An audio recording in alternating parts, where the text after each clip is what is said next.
Welcome to this Whole Life Action Hour. I am Ocean Robbins, your host, and I am so glad you're here with us.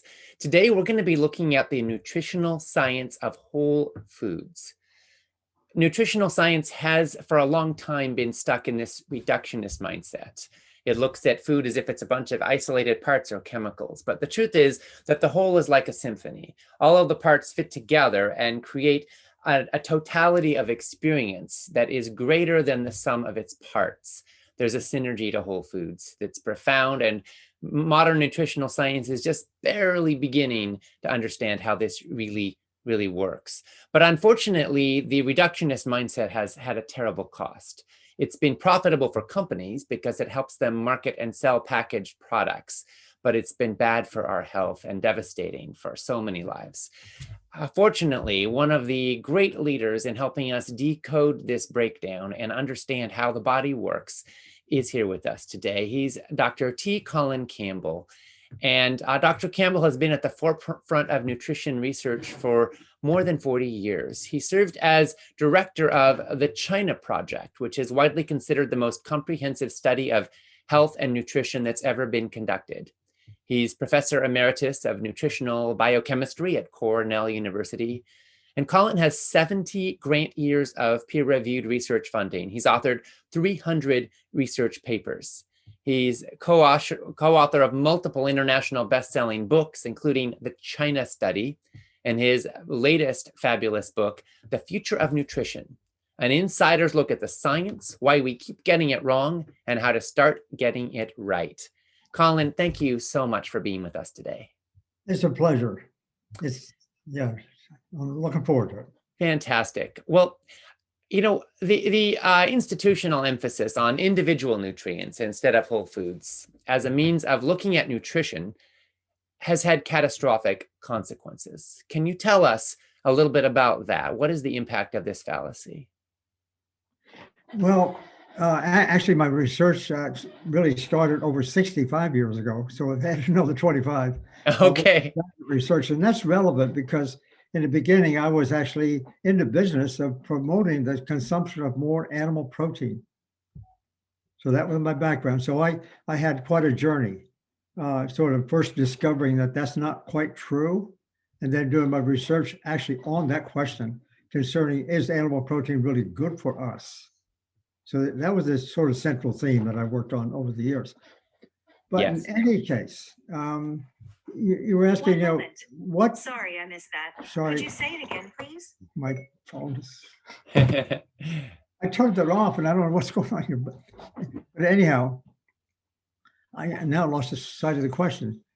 You were talking about your research. You started off trying to look at why animal protein was superior, essentially.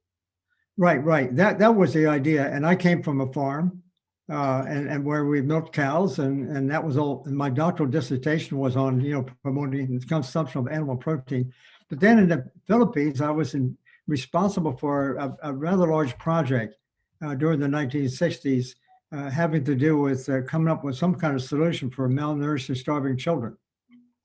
In which case, we were advised they should be getting more protein, especially animal protein. So everything was sort of falling into line, if you will. But then I saw something that wasn't quite sensible. That more animal protein consumed by the few who had more that opportunity, they were more likely to get liver cancer. Wow. And that's really what triggered my research program. I came back and got an NIH grant and less and so forth. And I started out with that question, just concerning the question, is it really true? Is this true? What I started getting was, in fact, evidence that, yes, it was true.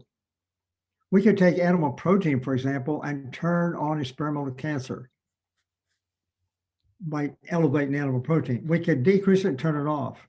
I mean, that was sort of observational, almost number one. We could turn cancer on and off. That was rather spectacular.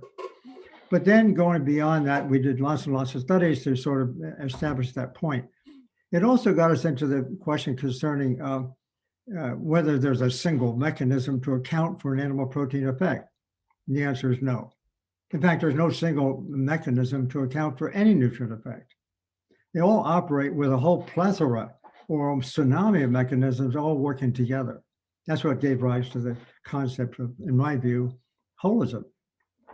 nutrition works together. And for me, that actually became a reflection of what I think nature really is. Nature is about consuming whole foods. And so the question concerning, well, what kind of whole foods? And so the more I got into this over the years, the more I discovered that much of the literature, especially historically, on the value of animal protein, supposedly high quality, so it's said in science, and is still believed by many people, that was a misconception. So coming back to the question concerning what kind of food should we be eating, I say, forget the animal protein. We get all the protein we need from plants. Just that simple. And Yes. then the second part of it is all these things working together. We get, as you know, fantastic results. There's a lot of myths about protein. Let's go a little deeper on that one. Some people believe that animal protein contains all 9 essential amino acids, and no or most individual plants do not. And some people have the belief that therefore animal protein is a complete protein, and that these amino acids are complementary. And of course, a lot of people refer to meat in particular as protein. They'll say, oh, I want some protein with my meal. And what they mean is I want some animal flesh generally. Occasionally they mean tofu or tempeh or something, but it's mostly meat they're talking about. But you are saying that far from being a compelling reason to eat animal products, the protein in them is actually dangerous. Can you explain a little bit more about that? A little bit of a tortuous representation, but nonetheless, let me go back to the middle 1800s when that chemical protein was first discovered. And I want to make this point because at that time, when it was so-called isolated from meat, actually for being fed to dogs, they needed a name for it. The name they gave it was named after a Greek word, proteos, P-R-O-T-E-I-O-S, which means of prime importance. So they had it in their minds at that time. This is the early days of nutrition science, if you will. They wanted to give it a name. They gave it the name of prime importance. From that point onwards, protein became sort of the high quality protein. And to answer your question, which amino acids, which are important, which are not, I can't really say that there is any one that's more important than another. It's a combination. And the protein that we desire for ourselves, theoretically at least, we'd like to have amino acid composition the same as human flesh. Rather ridiculous, but that's sort of like the standard, if you will, theoretically. So we don't want that. And so animal flesh is similar like the human flesh, and we're almost the same. So in a sense, when that is fed to experimental animals, livestock, for example, it stimulates growth, faster growth rate. That became the standard for high quality. And then scientists came up with an idea of actually establishing it by an equation called biological value. So proteins had higher biological value when that combination of amino acids approximated that which gave maximum growth, namely like humans. But it left out one part of the whole equation. Namely, when we consume protein, regardless what is the composition of amino acids, the body takes it and decides for itself what it wants. And obviously it's grabbing amino acids from all different sources, to basically synthesize its own proteins of its own liking. And so it doesn't really make a whole lot of difference whether it's high animal protein or not. Animal protein, for whatever reason, I'm not sure of the answer to this, it tends to stimulate the growth hormone, which stimulates faster growth, and a whole lot of other things. High growth hormone makes for cancer. High growth hormone makes lots of other things. So it's kind of a black box there, really, as to which amino acid is working. And I'm not sure we will ever know. Slightly different combination maybe here and there, but and it turns out that plant protein, we need a total amount of protein somewhere in the neighborhood of 7, 8, 9% of total calories. That's plenty. Any plant, any combination of plants gives that. So I'm sorry to go around the circle here a bit, but so that's the standard, that's the baseline. Yeah. So we are told that protein is so important. We have to have protein, et cetera, et cetera, et cetera, and the best to get is animal. So we start adding animal protein into that theoretical 8, 9, 10% or so. as we increase animal protein consumption, plant protein goes down. So we end up with a higher total amount, a larger and larger composition from animal food. And so when we see by eating animal food and we look at the evidence, we'll see a really impressive relationship between the consumption of animal protein and the formation of disease. But that in reality is representing not only the increase in animal protein, but it's a decrease in plant protein, which is good stuff. But then again, it's not just the protein. It's all the other things operating too. The plants, for example.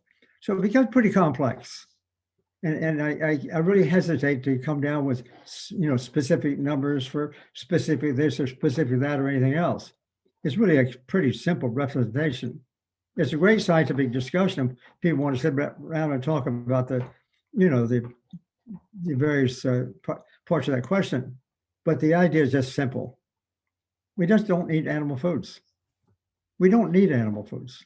That's that's the sum and substance of it. And I think the data that we had and the way of rationalizing this is so convincing. At least I'm so convinced. That when we test it out, that's what we get. Yeah, thank you. And you've been testing it out for a very long time. I think it's fascinating that you came into this body of work wanting to help people Right. who are struggling with malnutrition. And you believed that animal protein was the best way to help. And you set out to provide research backing that would show that. And now, many, many decades later, you've evolved quite a bit over the years, and you've now provided a profound body of research showing us that, in fact, to the contrary, plant protein and plant foods are what we should be basing our diet on. Absolutely. And you really let the research lead you in that.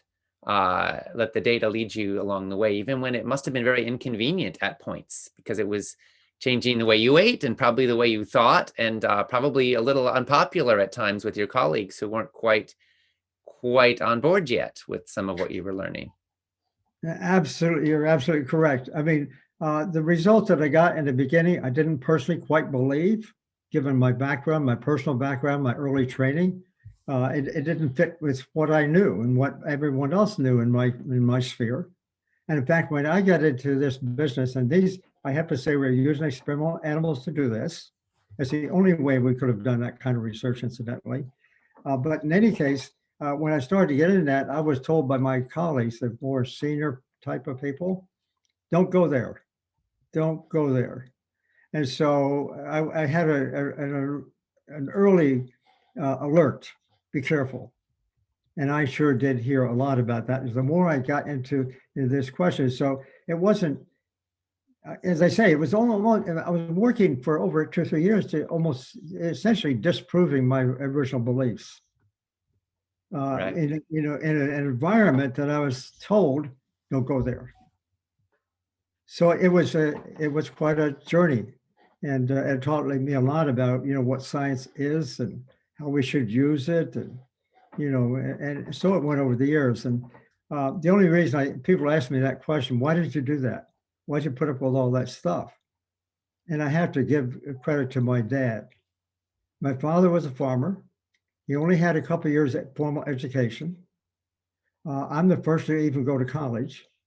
He worked hard. In high school, I had to drive just over 100 miles a day just to go to high school for 5 years, junior high and senior high.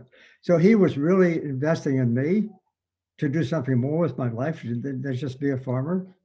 So he used to also say, the one motto almost he had, I heard many times, tell the truth, the whole truth, and nothing but the truth.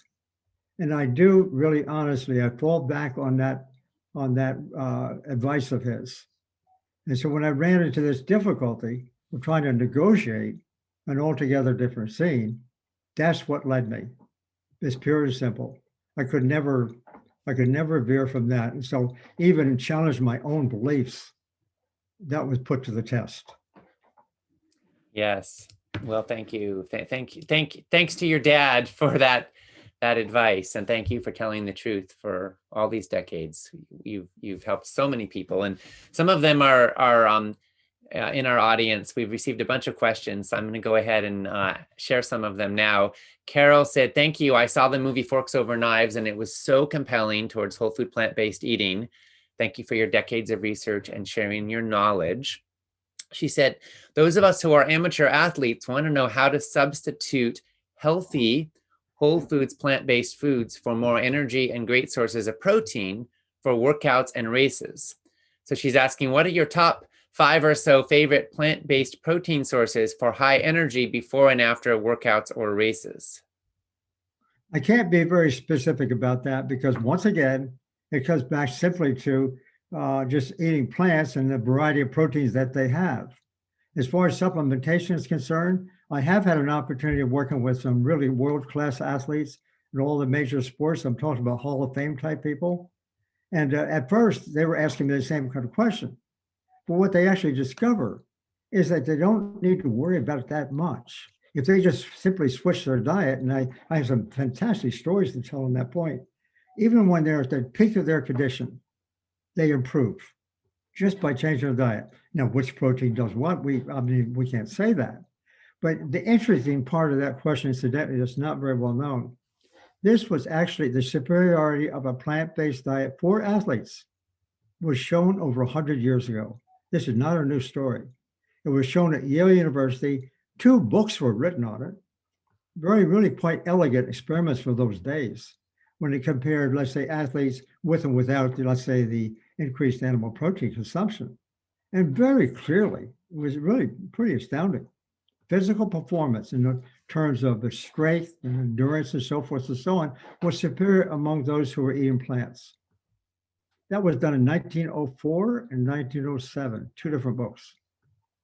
We knew it about a long time, but that guy, he was a professor at Yale University. He was the head of the physiology department. He was a bit thrown over into the bushes himself.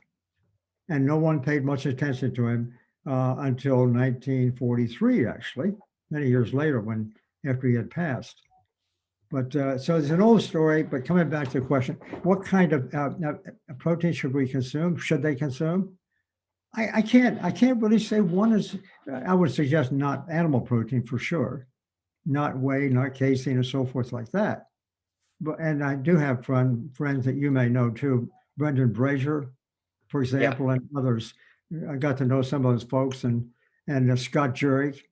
They don't go in for supplementation with animal-based proteins. Some of them like to use plant proteins, and there's some products available for that. Pea protein and various other things like that. I'm not sure. I'm certain we can't say there's a difference between one and another if they really want to do that. But I'm suggesting I'm not sure they need to do that. Yeah, and in general, if someone is wanting to be at peak performance for workouts, do you have any foods they may want to particularly incorporate, either to bring down inflammation or to increase performance or recovery? No, I don't. It's about the same kind of answer. I mean, I'm sure there's others can speak to this better than I. Yeah. Especially of some of the athletes. I guess they've been experimenting. Those guys and gals, they're really into nutrition, I must say, and they really try to refine what they're doing as much as they possibly can. So they have some impressions according to the different ones I talk, but nothing really stands out in my mind. Yeah, thank you. Becca said, is the future of nutrition moving towards personalized nutrition? There are diverse genetics, lifestyles, and environments to take into account. How can one know for sure exactly how many grams of protein, fat, carbs, fiber, etc. they need to maintain or lose weight? Well, the part of the question is the word exact. Can we know more exact or something of that sort? Once again, I shy away from this exacting sort of kind of answer, either in terms of the amount of something or in terms of the kind of something. Again, once again, it comes back to that concept of holism, which I find so fascinating. It's all the things work together, and we can mix and match plants until the cows come home. It's like I used to say when I was young. We can do that, and they're all sort of doing the same thing. So it gives us, it's a wonderful opportunity because it gives us as people the opportunity for choosing those foods that we prefer and still end up more or less with the same result. Yeah. That's beautiful. I'm thinking about how the mechanistic mindset breaks everything down into chemicals. It thinks of protein and fat and carbs and fiber, and then it thinks of amino acids when it get into protein, and then we can break down fats, and there's all the different types of fats. And as if there was some perfect formula where if you just get the right mix of this mineral and this vitamins and this macronutrients and micronutrients, you will be perfect. And yet we wind up realizing that the whole is greater than the sum of its parts, and our bodies are not a chemistry lab. I mean, in a way they are, but they're also a relationship. They're also living organisms. And what we digest of the food we eat is connected to what we need. And then we can transform one thing into another thing. We can transform carbs into fat or vice versa. We can manipulate and move things around in our body when the body is able to do its job well. And so at a sort of basic level, I hear you saying, don't stress too much about the details. Focus on the big picture. So what's the big picture? It's eating plant foods, less or no animal products, eat plant foods. And then you're talking about whole plant foods, right? Like less stuff from packages and bottles and more stuff that comes from the earth, right? Absolutely. Absolutely. I almost want to ask you that question. So back to you. In a sense, I'll tell you my interpretation. You know what I think we're looking at here? I really got caught up in this idea. I think we're peering into the inner workings of nature. This is what nature is about. Nature knows how to combine things. I saw this at the cellular level, working with the infinite varieties of mechanisms of reaction of metabolites. And so, and there's something, and they all tend to work together, almost like a symphony, like you introduced the topic. I mean, there's something here, and people can have their ideas what that may be, but there's something sort of orchestrating this whole thing within the body.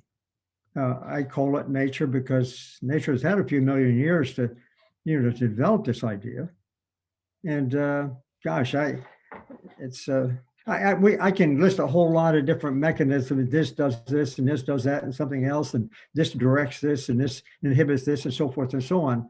But when you stop and think about it, they're all working to the same goals, to the same purpose. Yes, absolutely. Absolutely. Thank you. We heard from Christina, who said, I read in a few places on the internet that a sufferer of autoimmunity should not eat legumes, nuts, seeds, and nightshades. Is this true, as it would mean cutting out a lot of otherwise healthy foods?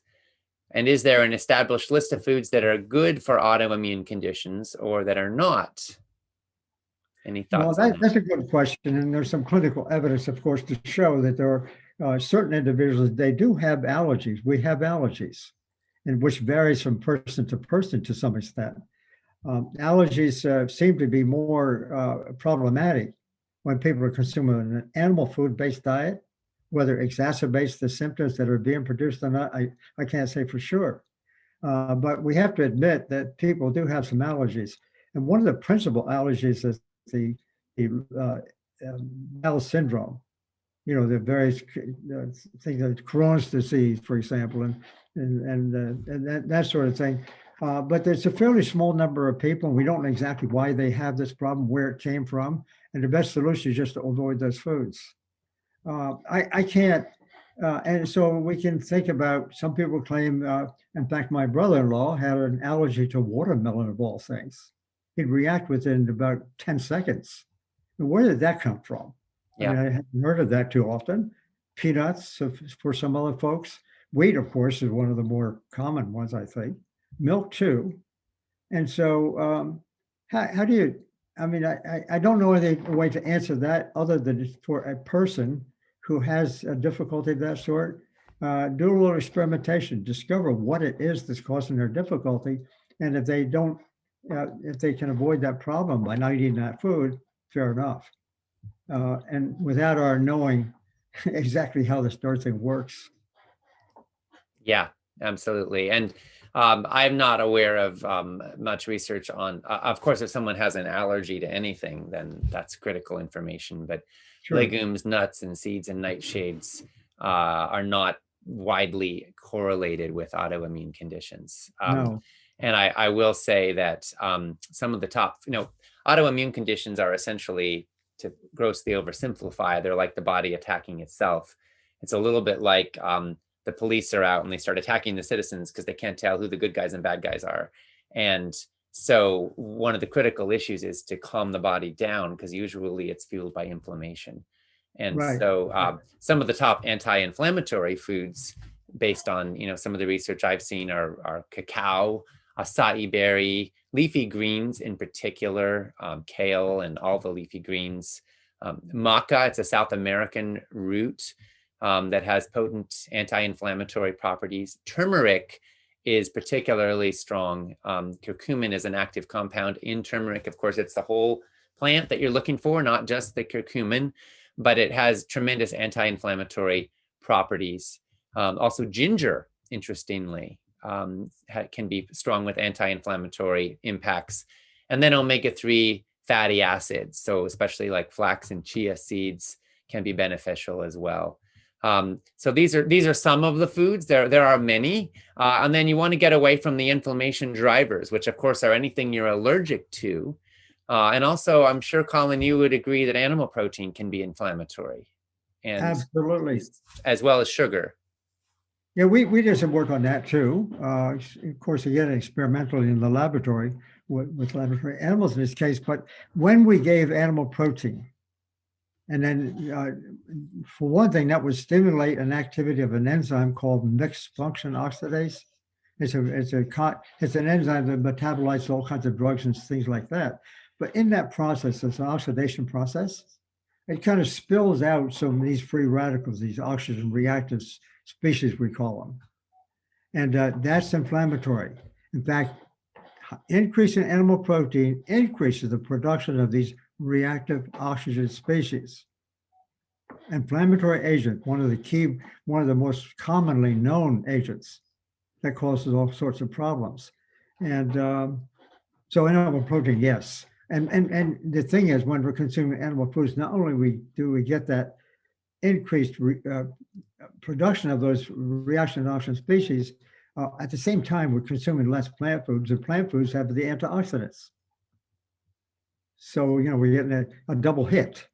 Right. We got animal protein on one hand, sort of creating this kind of conundrum. Plant protein is not being around to keep it under control. So we get a double whammy for that one. Right. Yeah, it's a double whammy in the negative or in the positive. When you cut out the bad stuff and replace it with the good stuff, you get tremendous benefit very quickly, don't you? Absolutely.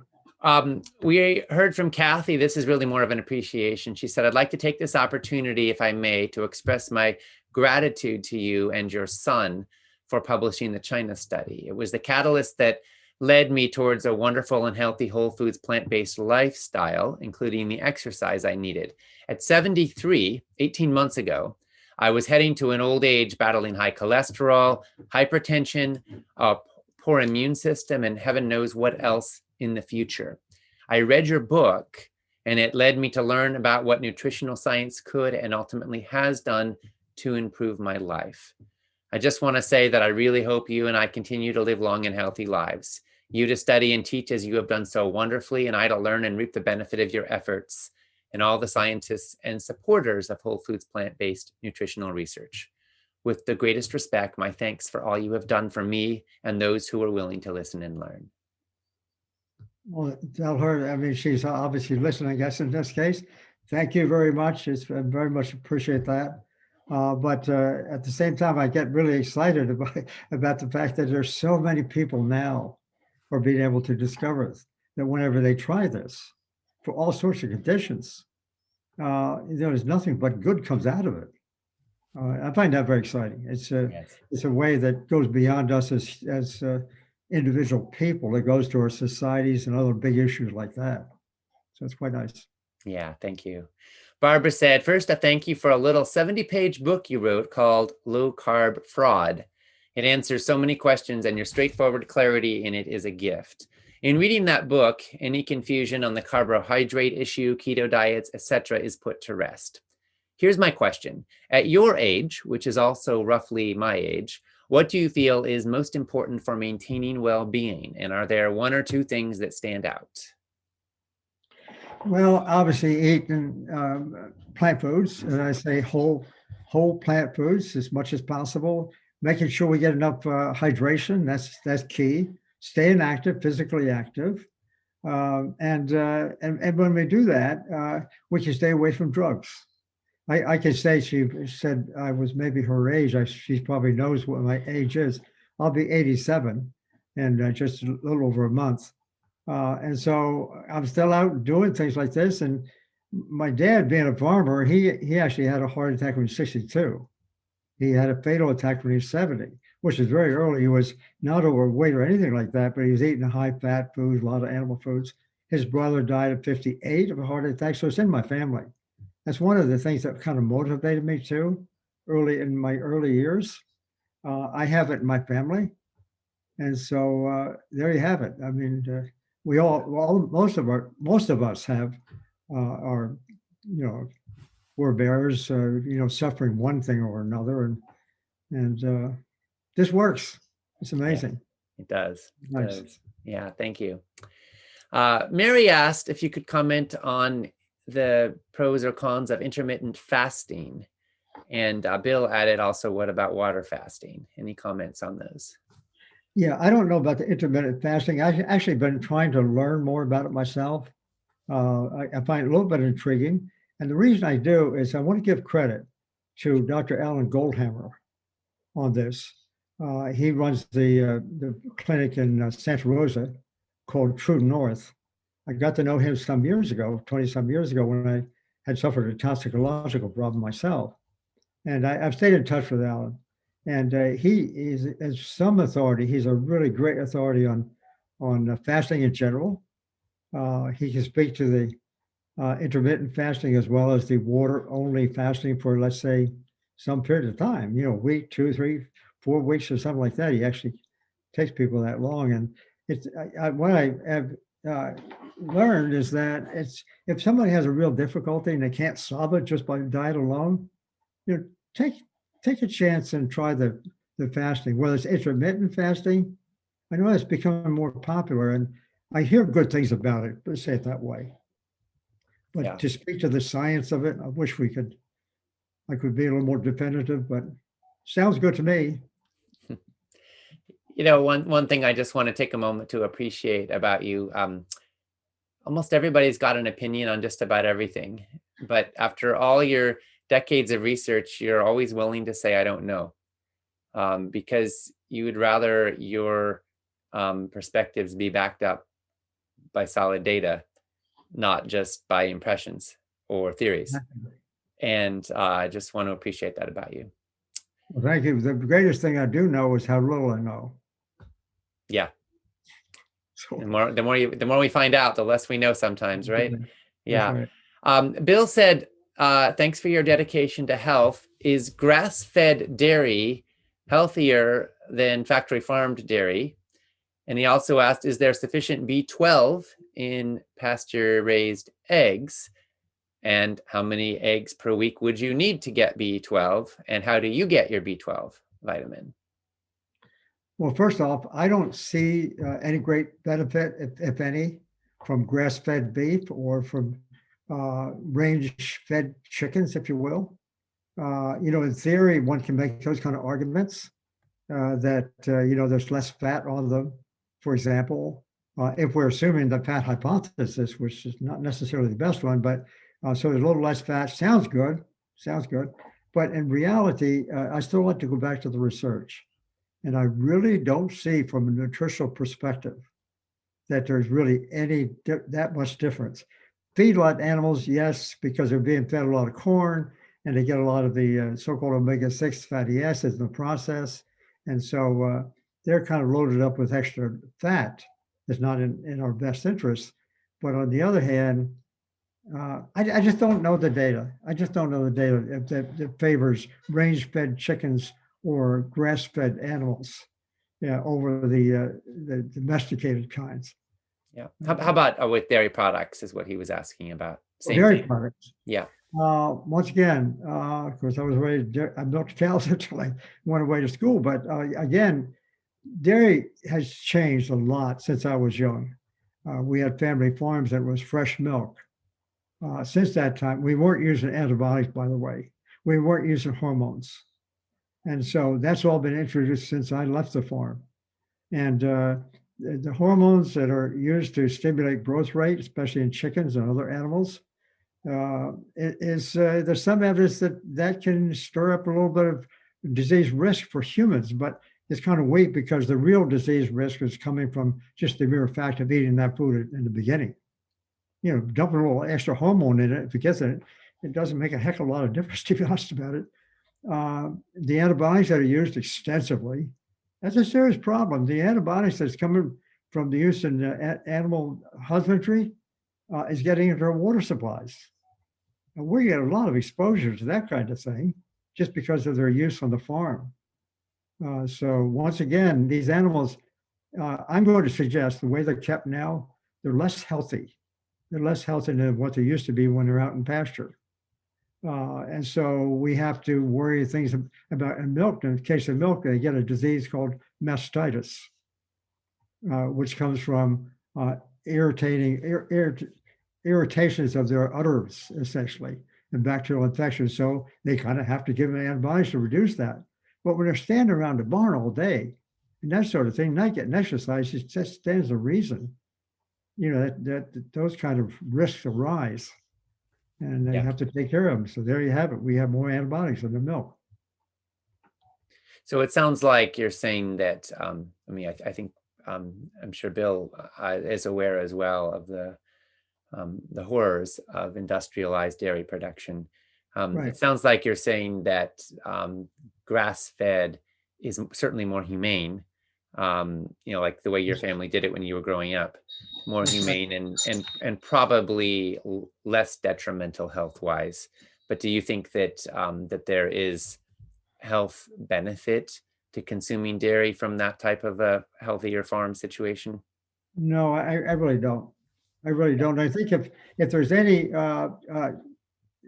sort of leeway here with that thought at all, it might be animals that are fed on grass-fed, on grasslands, for example, and are producing milk that is subsequently fermented in the case of producing yogurt or producing some kind of cheeses.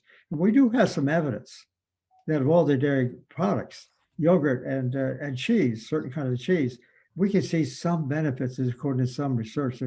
I think that's pretty reasonable, but those products are loaded up with microorganisms which tend to sort of produce the kind of things that plants have, for starters. Yeah. And so it's like, in a sense, it's like converting the animal-based product, milk, in this case, over to a product that's more akin to plants. Let's say it that way.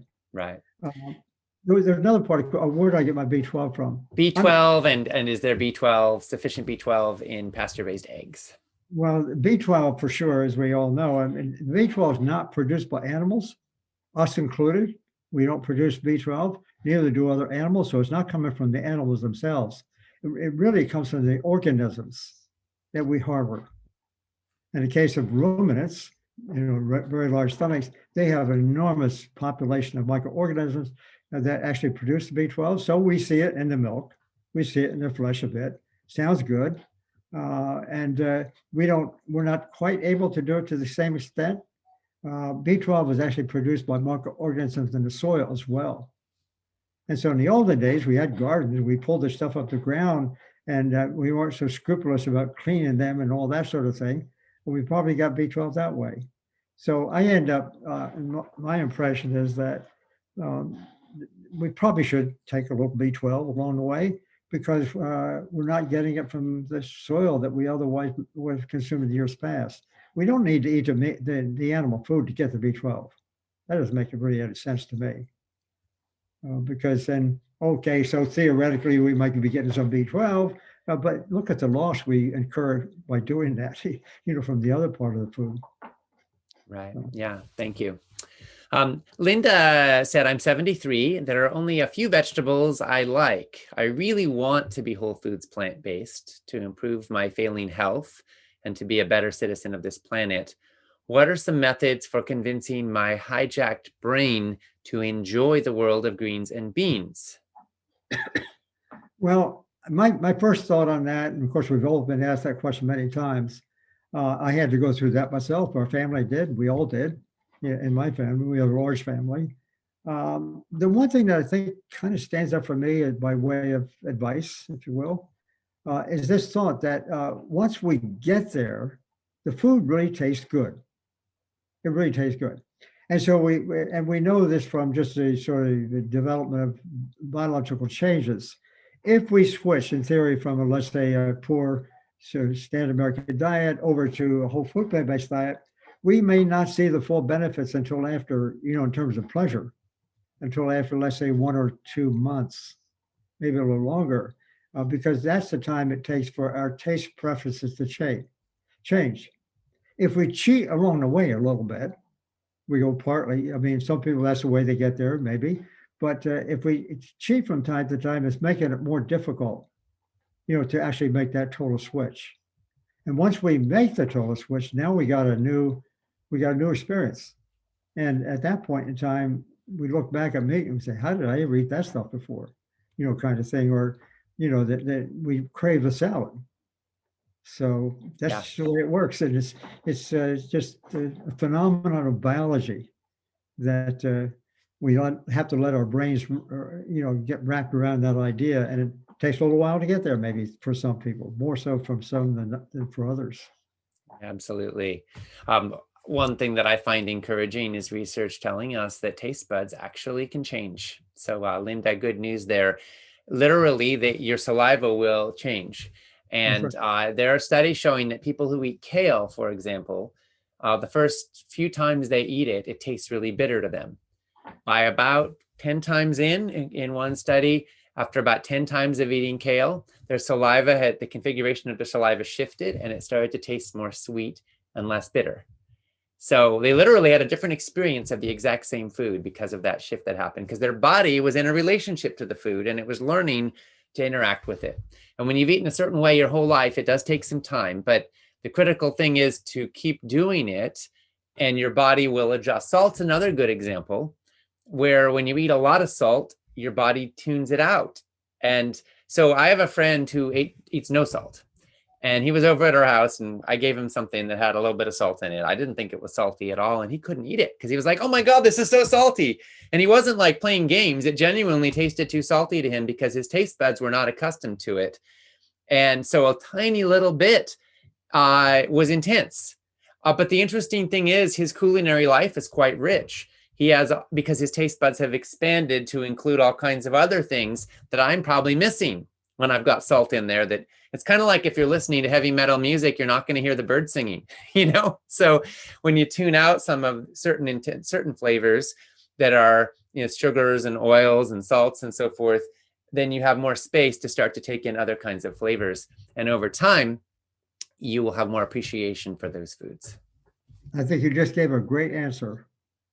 That's perfect. Actually, I haven't seen those specific studies. I haven't spent some time going back and looking, but I'm glad to hear that you're familiar with a couple of studies like that. Yeah.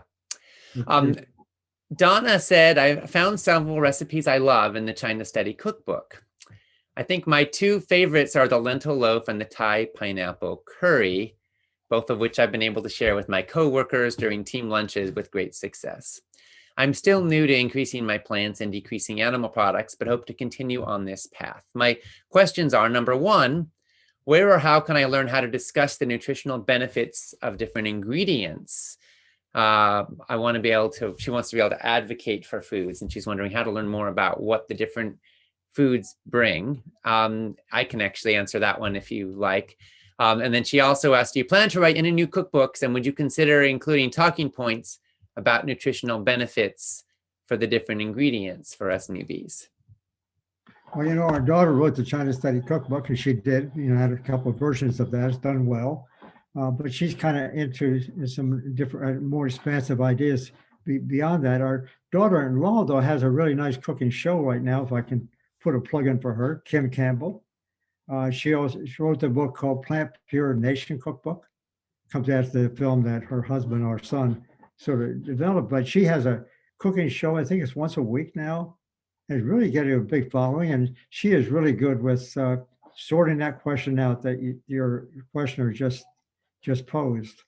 But Yeah. I want to hear your comments too. You said you could Well, I answer just some. want to invite people to spend some time on foodrevolution.org. We have over 1,000 articles up there, many of them about specific foods. And so if you can just put in the search bar any ingredient, and you'll find articles most likely about it, and what the studies say about how people have fared when they eat more of that food. And sometimes it's quite remarkable. So that's a great resource. Right. Leonardo said, I've been trying to learn about nutrition and reading a lot of conflicting information. Can you talk about the importance of protein as we age? I've read that an amino acid called leucine is essential to building and keeping muscle mass, and that it's mainly found in animal protein. Can we get enough leucine by eating only plant proteins?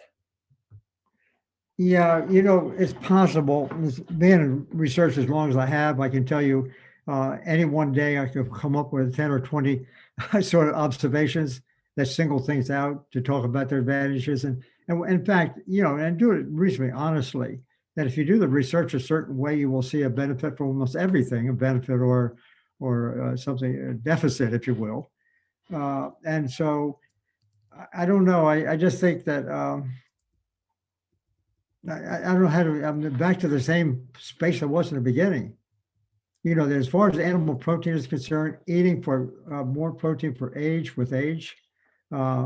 There's a gentleman who's published some work on the Walter Longo, who has published some of the better work on that front. And it shows that maybe under those circumstances, but my question for that is, when those kind of studies are done and we see something like that, I want to know who those individuals are. Have they been living on a really bad diet for most of their life? Or are they still on that diet? In which case, under those circumstances, you throw something good in here, make a little bit of a change, you see some advantage. And all of a sudden, then you can highlight that effect. Whereas on the other hand, if you've got people consuming a whole food-based diet their whole life, and they're living longer, we have good evidence on that. That's for sure. And they're free of the disease conditions that come with older age.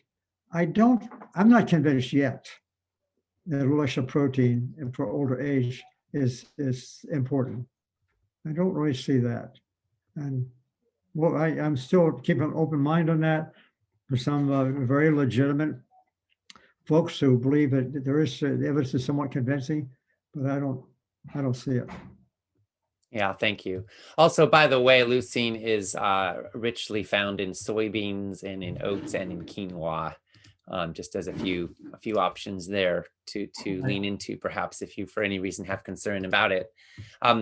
Tammy said, my husband and I have been following a plant-based, mainly whole food lifestyle for almost 2 years. Recently, he was told his cholesterol is a bit high. He exercises regularly. Are there any whole plant foods that might be elevating his cholesterol? No, but one of the things that does determine our baseline cholesterol levels, this is research we did way back when, in those days. It turns out that the question concerning whether or not we were nursed as infants, quite frankly, is an important consideration, because the evidence that we got in those days, we published it in Science actually at the time, is that if babies are not nursed, then they're not getting mother's milk. Mother's milk has cholesterol in it, for goodness sake. And at that particular point in time, we called the concept imprinting. I borrowed the word from another kind of literature having to do with psychological dimensions. But in any case, the concept of being imprinted early in life when we're first born and maybe just prior to birth, prenatal, that kind of nutrition we get at that particular point in time, which bears on what the mothers can be consuming, we should nurse. That's number one thing to do in life, fortunately. And we get imprinted with the right kind of material that then carries over to adulthood. If we don't do that, we end up with higher cholesterol levels later in life. I'm one such person, by the way, and I know some others. My cholesterol level is running around 180, when my friends who are doing this all along are more in the neighborhood of 120, 130s. The Chinese were that low. I often wonder why I couldn't get it lower. And it's just so, and some other folks are like that. So I'm speaking partly from personal experience as well as from the scientific literature. And as far as getting cholesterol down is concerned, just live with your baseline. If you're eating a whole food based diet, some people are going to be up to 200, 220 even, or something like that. As long as they're eating everything else well, I'm really convinced that higher level of cholesterol is not a problem. It's not a problem. Yeah, thank you. We're almost out of time here. So any final words you want to share with us before we wrap up this time together? Well, I'm excited about the fact that this idea is becoming more and more prominent Yes. on a broader and broader basis.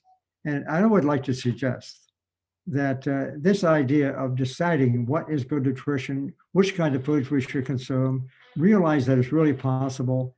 That has so much meaning for a lot of problems in the world today, not the least of which is the environmental issue. Maybe that's the prime problem. If we keep on eating the food we are now, we're only exacerbating environmental problems in a big time way. And we're also doing something else too in a big time way. We're increasing cost of health care. Those are two big issues. And it really comes from the food we choose to eat. And so this message of deciding and convincing ourselves of what is that food and trying it out and spreading the word as you're doing here with your Food Revolution Network. That's the kind of thing that we really need to do to address a lot of questions, even beyond our own personal health. And I think that is so, so important. Absolutely. It's every bite we take is a vote for the health we want and for the world we want. And it's a vote you don't just cast once a year at the ballot box. It's a vote you cast 3 times or more every single day of your life. And it has huge impact. Colin, thank you so much for your leadership, for your wisdom, for your research, for your books, for your time, for your talent, for your creativity, and for the heart that goes into all of it. We're so grateful. Well, thank you. And thank your dad. Say hello to him as well. Will do. He wrote a foreword for the China study, by the way, you may know. Yes, I know. Wow. We're so impressed with the work you have done and the reach it has, and so many people in our community thank us every day for carrying your work forward in the ways that we do. I feel like I'm standing on, we get to stand on the shoulders of giants, and thank you so much. It's been wonderful sharing this time with you, and we wish you a beautiful day. And to everybody who's been with us, thanks so much for joining us. We wish you health and vitality and peace and ease and lots of good food. Thank you. When it comes to cancer, Alzheimer's, diabetes, heart disease, and other chronic illness, what really matters isn't how many books you read, how many webinars you attend, or how much you know. What really matters at the end of the day is what you eat and how you live. The science has given us what we need to know. Now it's time for action. It's time to implement and optimize your healthy lifestyle. It's time to get results. It's time to say goodbye to confusion and hello to clarity. It's time to say goodbye to bad habits and hello to good ones. It's time to fall in love with foods that love you back. It's time to join a community that will support you in achieving your goals. It's time for Whole Life Club. Click the link to find out more and to join in now.